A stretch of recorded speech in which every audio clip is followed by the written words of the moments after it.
My name is Molly Welsh. This is my advanced painting studio, and I will be graduating in spring 2013.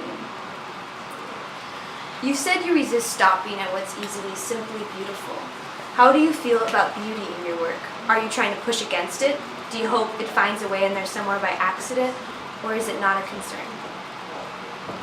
I think beauty is a hard thing to think about because it's so closely correlated with taste. I think what I mean when I'm wary about beauty is I'm talking about mark making, because I have a very distinctive and energetic gestural way of making marks, which people naturally respond to. Greg Bordowitz wrote that neither realism nor abstraction make. The opposition wasn't interesting to him. How does your work deal with these two traditional modes of painting? Do you see yourself as an abstracting realism of the photos you work from? Is the opposition interesting to you? How does this relate to subjectivity and the origin of personal narrative in your paintings? I look at a lot of medieval painting, and I look at it for its abstract compositions that I think are so unusual and interesting. I think that a more interesting concern to me is the difference between real and fake, and in terms of the world versus paint.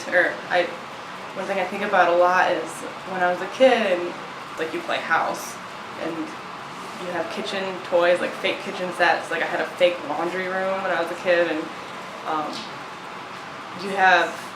you're trying to fill in the gaps in your game. So you get things from the real house to put in your game that aren't toys. Like I remember my mom used to wash out empty ketchup bottles or mustard bottles and give us those, and we put them in our toy kitchen. And I always thought those were much inferior to the actual store-bought fake ketchup and mustard bottles, even though they were more real. And I find that opposition really interesting, and I think that is more in my paintings in terms of the quality of paint. In this painting, for instance, this is actually aluminum paint. It has ground up aluminum powder in it, and I first discovered it. I was doing a still life several years ago, and I put a ball of aluminum foil in it, and I started painting it with black and white, and I was just bored out of my mind, and then I started doing it with aluminum paint. I'm using ground up aluminum to paint a picture of something made of aluminum, and it was really interesting. And I think that opposition between the real and the fake, and which I think mirrors the conflict between painting and the world. What do you say no to? I guess I'd say no to simplification. My paintings are overwhelming to look at. I get constant suggestions to stop. People come into my studio and they say, "This looks great, why don't you stop here, the painting's finished." And I guess that's most of the time when I say no. I think that's an important part of my practice, is the action of overworking. And I'd much rather make something too complicated than more reduced and more digestible. I'm not interested in making things that are easily digestible.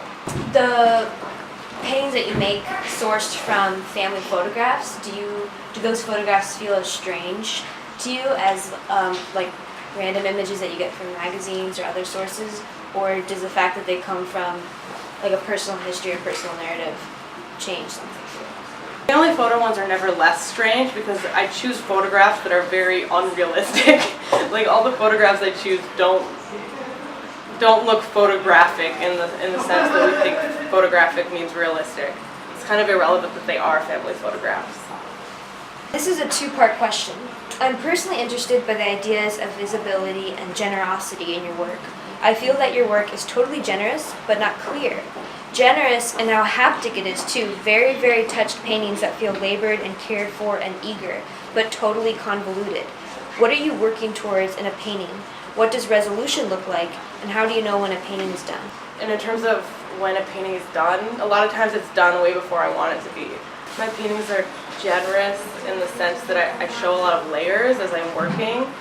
Paradoxically, instead of that making the paintings more clear because you know how they're made, it makes them more confusing because then you have more elements all competing, and you have things that, instead of just simply existing in the painting, are covering up other things. I'm working towards more a speed and a degree of revelation than I am an actual image. Like I'm not gonna make an image that's new to a viewer. I'm not gonna make an image that's shocking. I'm not gonna make an image that they haven't seen before, that they couldn't see. But what you can control in painting, because of the nature of the process, is how quickly or slowly an image reveals itself, and different parts of it reveal itself. My second part of this question goes back to visibility. Painting has historically been used like a window or an illusion to see into something, but your paintings kind of keep pushing us back to make it more difficult to see, at least to see what we think we're supposed to be looking at. As we've spoken about before, your paintings run on this train of thought for me to George O'Keeffe's paintings of the patio door, like My Last Door, painted in 1954. They are paintings of a closed black door, a door relating to a window, but hers is closed, preventing us from seeing within. Do you see the fences and gates that you paint as distractions or obstacles, or do you see yourself simply diverging our attention to something else? I paint a lot of fences, a lot of masks, cages, and they serve as both distractions and obstacles. And ultimately, yes, they are distractions and obstacles for the viewer, but while I'm working, they're for me, because I'm always just trying to make things more confusing for myself for some reason. To make things interesting, I like things to be dramatic and surprising, and in life and in painting, and somebody in one of my critiques said it seems like you like cages and you're always building a cage around yourself. And I definitely am. I'm always trying to disorient myself. And I like the idea of there being distractions in paintings. I don't want them to be super easy to look at. And that goes back to the speed thing. Like, you can't ingest a painting in its entirety if there's always something distracting you and pulling you off your course. And that's part of my process that also ends up in the final product and in the viewer's experience, which I'm happy that it does, because they're definitely, it's not a straightforward experience looking at my paintings, and I don't think it should be.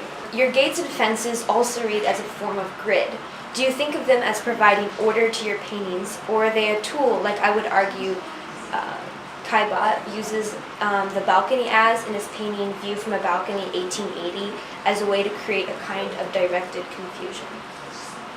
Yeah, the grids, they're also a way of a desperate grasp for some kind of order, and it really lends itself to layering, and you can use a grid to either flatten something or create dimension. And it goes always back to like the cubist grid, I think.